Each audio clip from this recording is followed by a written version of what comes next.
I'm Biresh Banerjee. Welcome to DW News Asia. Glad you could join us. A meeting between North Korean leader Kim Jong Un and Russian President Vladimir Putin is being watched cautiously by countries in the region. There are concerns North Korea could supply Russia with ammunition in its fight against Ukraine, and fears Russia might return the favor by helping North Korea with its missile program. Fears articulated by officials from both Japan and South Korea. We express deep concern and regret that the North Korea-Russia summit discussed military cooperation, including satellite development, despite repeated warnings from the international community. There is a possibility that it may lead to a violation of the relevant UN Security Council resolution that fully bans the procurement of weapons and related supplies to North Korea. We are following this matter carefully and with concern. No such concern visible on Kim Jong Un's face, however, as he extended his visit to Russia by a few more days. On Friday, he visited an aviation plant in Russia's Far East that produces the country's most advanced fighter jets and equipment. Kim was given a tour and witnessed a demonstration flight from one of the jets. Referring to conversations he had with Vladimir Putin earlier in the week about the political and military situation on the Korean Peninsula and Europe, he said, and I quote, "We reached a satisfactory consensus that we should deepen our strategic and tactical cooperation." What form that cooperation will take is unclear, but on the point of military cooperation, Vladimir Putin said the following, and I quote, "There are certain limitations. Russia complies with all these limitations, but there are things that we can, of course, discuss. There are possibilities that we take note of, and we are discussing them." And joining me now for more context is North Korea expert James Fretwell. He's an analyst at NK News, a website reporting exclusively on North Korea. James, do we know exactly what Russia and North Korea have agreed to in the meetings between their leaders? Not exactly, and that's going to be one of the big problems, but the signs of what they have been talking about are not good, especially from the US perspective.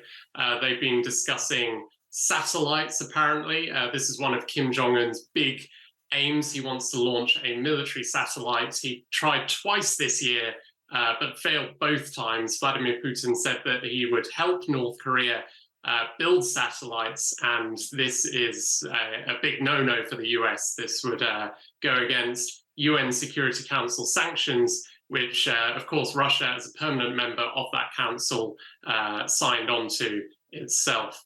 There have also been signs that, of course, Kim Jong Un visited an aviation factory, and there's the possibility that North Korea might be shopping for Russian planes or spare parts. North Korea's Air Force is really, compared to South Korea's conventional military capabilities, it's very backward. All of its airplanes are very old, so North Korea will be looking to upgrade its air capabilities in that area. And also Kim Jong Un might be going to Vladivostok to inspect Russia's Pacific Fleet. And of course, this ties into news that we heard that North Korea and Russia might be considering bilateral military drills, bilateral naval military drills. So lots of bad signs, especially from the perspective of the United States. Japan has also raised the possibility that any such cooperation may violate UN Security Council resolutions. But do you think that is a worry at all for the isolated regimes of Vladimir Putin and Kim Jong Un? It is absolutely not a worry for Kim Jong Un. Of course, Kim Jong Un will want to.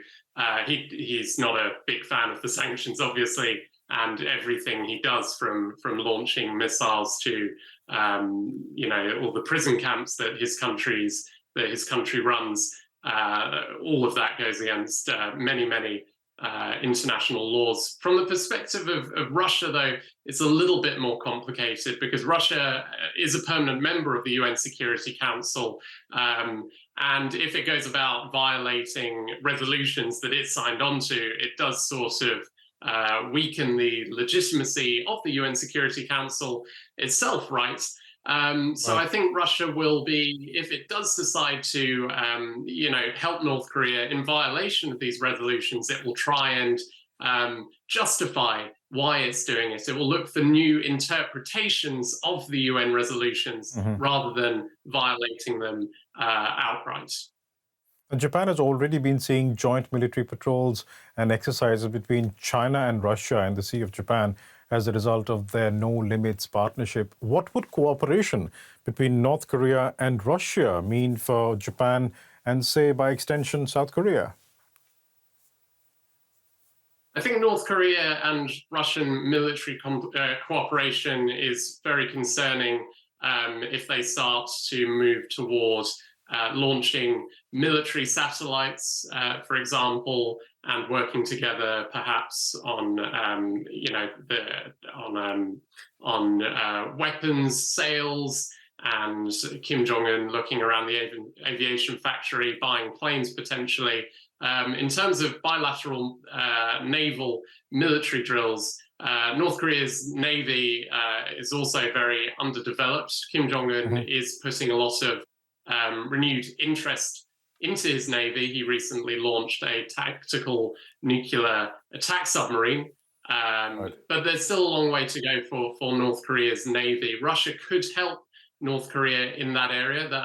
That's definitely a possibility.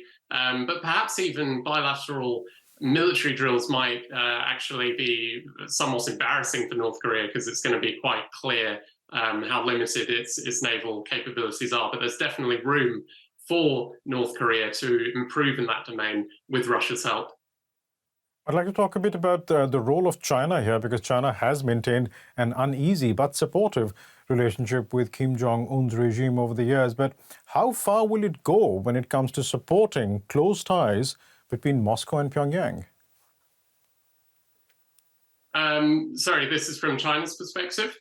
Correct, yes. Yes. Well, China hasn't been.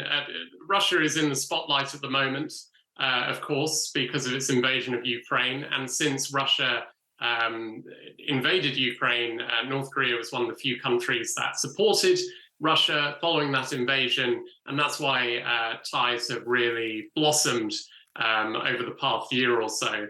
China has been North Korea's traditional backer, and we haven't seen too much movement in that respect in its ties with North Korea recently. It still is an incredibly important partner for North Korea. It still makes up most of its trade. It still provides North Korea with some humanitarian aid, apparently.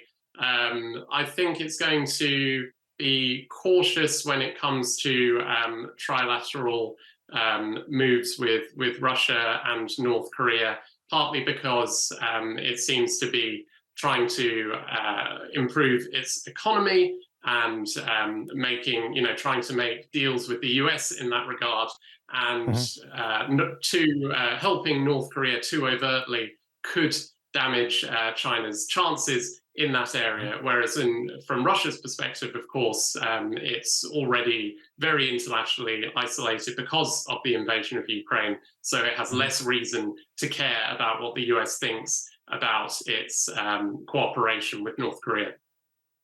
We'll leave it there for the time being. Thanks so much for joining us today, James Fretwell in Seoul. Thank you very much.